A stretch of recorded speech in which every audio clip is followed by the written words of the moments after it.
I started listening to that music, that man, hey, Tony. And it took me way back to something I missed, boy. You even hear me say it once in a while, that if you was over here with me, I'd get you a chair right beside of me and we would listen to music. But I don't have that no more. Tammy don't care nothing about music. And I used to sit in with the girls.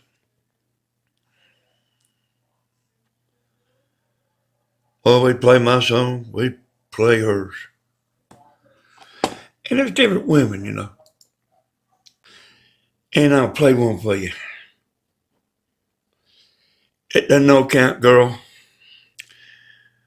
Oh, she got used. She got used to plenty. They wanted a little something she had. And then they was doing with her. I didn't like it all that good. But she didn't know no better. That's what she was used to. She said, I want you to play this song. I said, what is it, girl? I'll play it.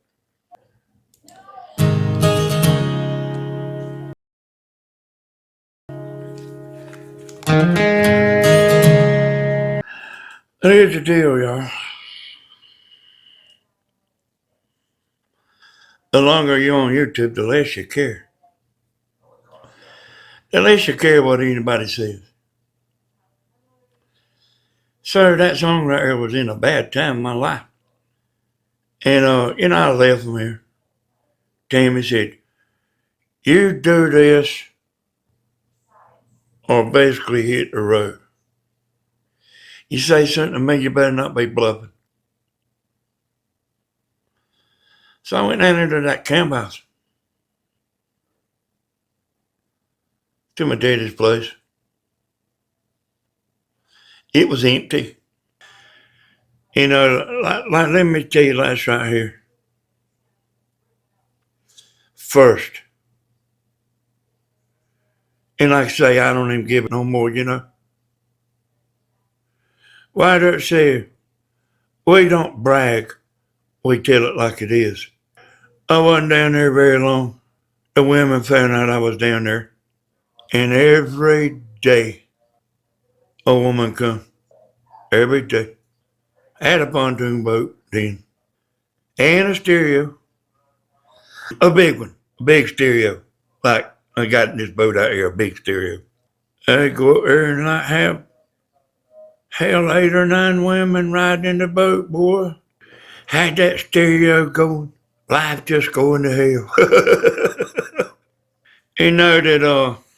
But what I really like to do, more than anything, was sit there with the no-count girl at a big, powerful stereo sitting out there under a shelter at the riverbank.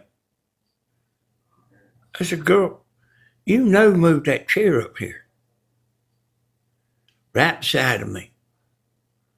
I want you sitting right beside of me. And boy, we'd play that music.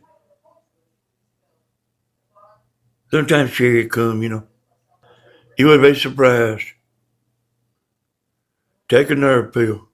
Damn life going right on by. I had money. I had money saved up, Didn't work.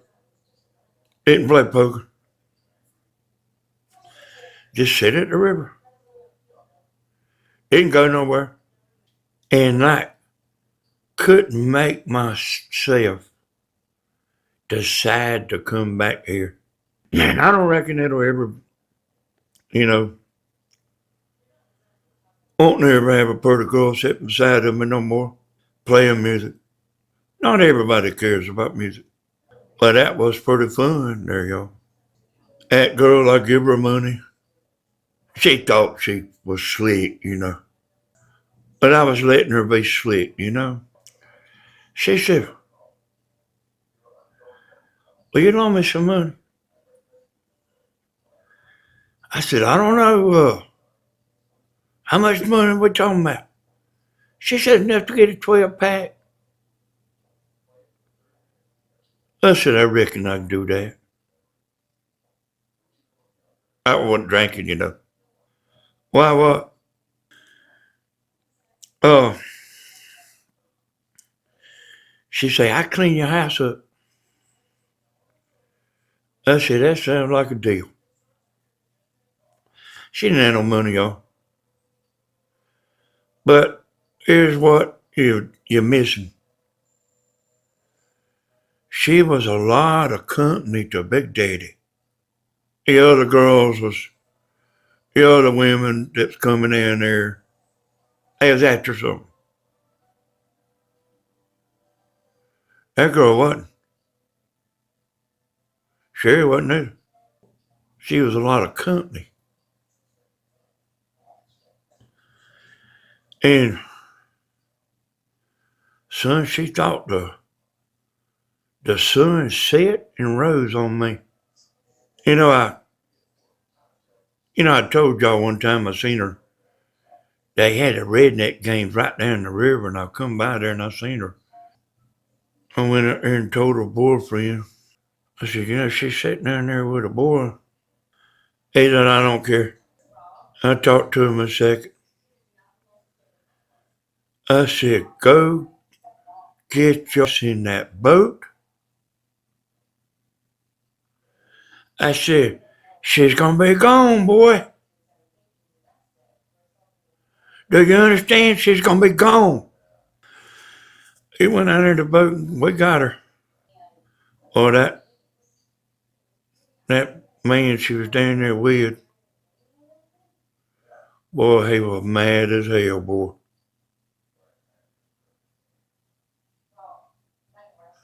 I was looking at him, I was looking at him in his eyes. And I was looking at him in his eyes on purpose.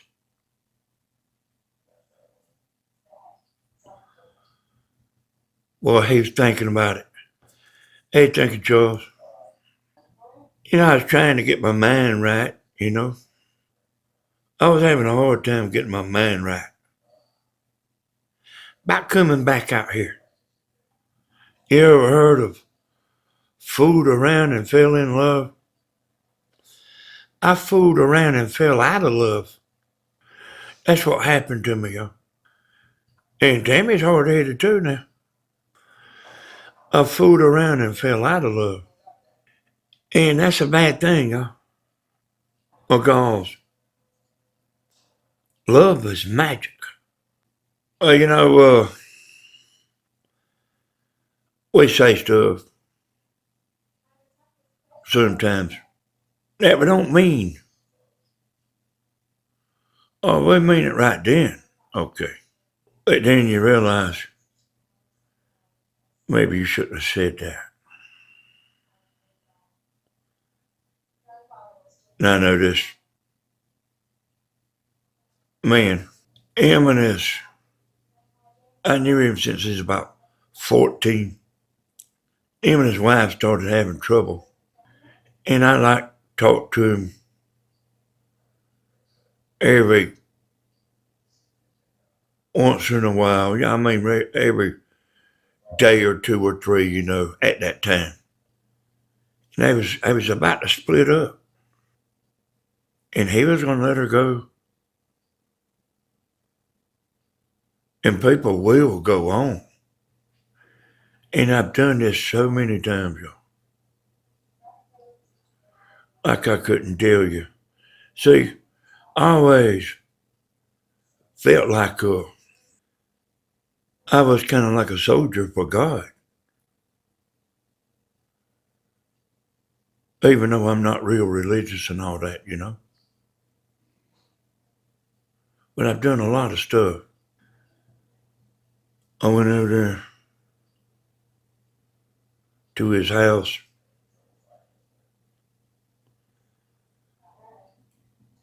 I said, "Don't you let that woman go, boy."